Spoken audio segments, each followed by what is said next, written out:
Penal de 1941, completamente desatualizado. Já existe um projeto de lei, o PLS 156, que tramita no Congresso, que vem trazendo um novo Código de Processo Penal, que vem atualizando, que vem reformulando, que vem dando novo tratamento àquilo que já vem se discutindo, já vem se aplicando nos tribunais. A Lei 12.403 de 2011, ela nada mais fez do que basicamente organizar aquilo que a lei não tratava e aquilo que a jurisprudência e a doutrina já aclamavam. Muita gente criticou a lei. Eu vi entrevistas, assisti entrevistas, conversei com amigos de todas as áreas. O interessante do livro que eu procurei também ter esse capricho foi: eu sou advogado. Quem fez o prólogo foi um defensor público. Quem fez a apresentação foi um membro do Ministério Público. Quem fez a prefácio foi um membro da magistratura, justamente para que eu pudesse agrupar todos os pontos de vista de todos os campos, os órgãos que atuam hoje no judiciário, no processo. Justamente para trazer uma visão não só, mas você é advogado, então você tem uma visão defensiva, mas você é promotor, você tem uma visão acusatória. Não, eu procurei trazer, lógico, mantendo a minha essência, as minhas opiniões, as minhas considerações, mas eu procurei sempre trazer algo que fosse comum e a opinião de todos os ramos para que pudesse chegar no contraponto e um entendimento de quem está lendo. Não ficar viciado numa visão defensiva, numa visão acusatória, numa visão reacionária, numa visão imparcial, que visão imparcial também você acaba ficando em cima do muro e nunca diz nada, diz apenas o que os outros dizem. Eu não gosto. Então, eu procurei agrupar no livro exatamente a opinião de todos os pontos, de todos os ramos. E o interessante desse livro que eu já vinha trabalhando no outro, que é um curso de processo penal, e no meio do caminho a editora me ligou e falou: poxa, escreve, fala sobre a lei, e eu aceitei fazer. Ok, acabou ficando melhor do que eu esperava, pelo menos na minha concepção. A aceitação tem sido gratificante e o resultado também. O que acontece? Eu ouvi e li muito. Juristas falando: olha, a lei veio abrir as portas do presídio, colocar na rua quem está preso. E eu vi aquilo me dava uma ânsia. Não é isso, não é isso. A essência da lei não é essa. A questão não é essa. O debate, a discussão não é essa. O ponto central não é esse. Que às vezes foca a discussão em um ponto que não é o essencial. E o que acontece? Durante o período que antecedeu a Lei 12.403, muita gente... O que acontecia na prática? E aí, outra coisa também que é bom deixar logo bem claro, desmistificar isso. A teoria é diferente da prática. Para quem não sabe a teoria, a prática é diferente. Mas para quem sabe a teoria, aplicar a teoria na prática é a coisa mais comum e normal que existe. Então, esqueçam esse ditado que a teoria não é igual na prática. Podem haver as suas divergências, mas que se aplica a teoria na prática, se aplica. Então, assim, o que acontecia antes da Lei 12.403 de 2011? O indivíduo era preso, ponto. Preso flagrante delito, ok. Aquela prisão era comunicada ao juiz competente e o indivíduo ficava preso durante o processo. Por quê? Porque não havia uma regulamentação. Quem já estudou o processo já sabe, quem vai estudar, eu vou tentar falar de uma forma simplista para poder entender. A regra é a prisão-pena, que a gente chama de prisão-pena. Prisão por sentença penal condenatória transitada em julgado. Ponto. Excepcionalmente, em caráter emergencial, pode haver uma prisão durante o processo. Existem 3 modalidades de prisão processual, que nós chamamos. Que é a prisão em flagrante delito, a prisão preventiva e a prisão temporária. Ok. Só que o que ocorre? A prisão temporária tem lei própria.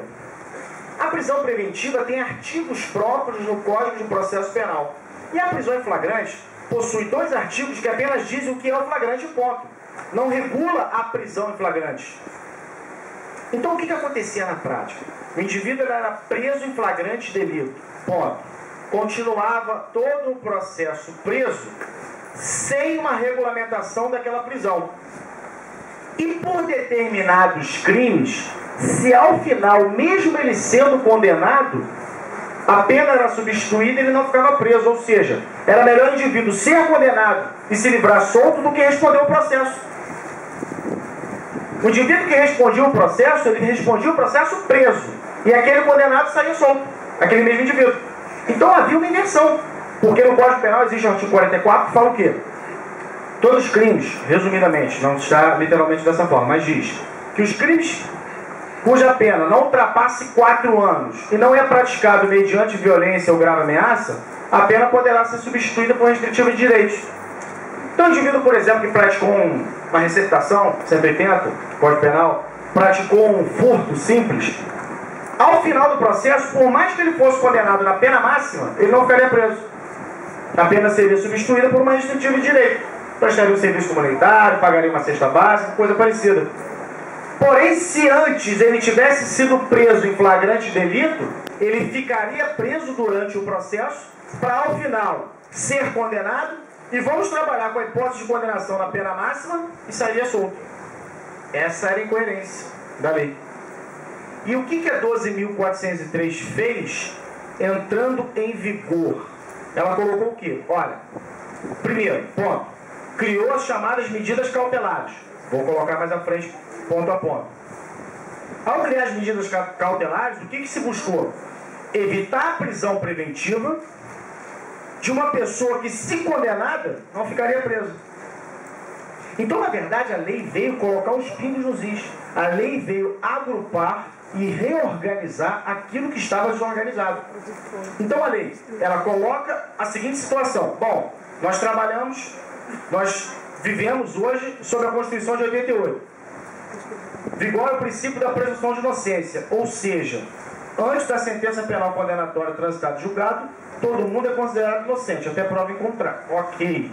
Porém, acontecia que, mesmo sob a vigência da presunção de inocência, o indivíduo ficava preso, lembrando, a regra é a liberdade, excepcionalmente restrição da liberdade, o indivíduo que presumidamente inocente, ele ficava preso e ao final, quando condenado, era solto. Então, era essa incoerência que a jurisprudência e a doutrina vinha batendo, vinha criticando, vinha reclamando, vinha gritando, falando, olha, não dá, tá tudo errado, não dá para entender. Porque para pensar, o indivíduo é melhor ele ser preso, quando preso em flagrante delito, ele fala o seguinte, ó, me condena logo, dá a pena que quiser e me solta, do que eu responder o processo preso. Bom, ok. E o que acontecia? Dentro desse contexto, o indivíduo, quando preso em flagrante delito, você para pensar o seguinte, eu falei que o flagrante delito ele tem 2 artigos que regulam a sua existência e não regulamentam a sua duração, porque o flagrante delito ele se exaure no momento que ocorre. Ocorreu a prisão em flagrante delito, acabou. Não existe uma prisão em flagrante delito que dure todo um processo. A prisão em flagrante delito, basicamente, de forma resumida, é aquela captura que o indivíduo está praticando o crime. Ponto. A partir daí, ou ele fica preso preventivamente, ou ele fica preso temporariamente. E o que acontecia era, uma vez preso em flagrante delito, permanecia preso em flagrante delito até o final do processo, sem qualquer regulamentação na mantença dessa prisão. Observem bem, eu não estou aqui querendo dizer que, olha, prendeu, tem que soltar, prendeu, tem que soltar. O que eu estou querendo dizer é o seguinte, nós estamos dentro de uma normatização que ela precisa ser cumprida, não violada. E você manter uma pessoa presa em flagrante delito durante o processo é a violação da Constituição. Se quiser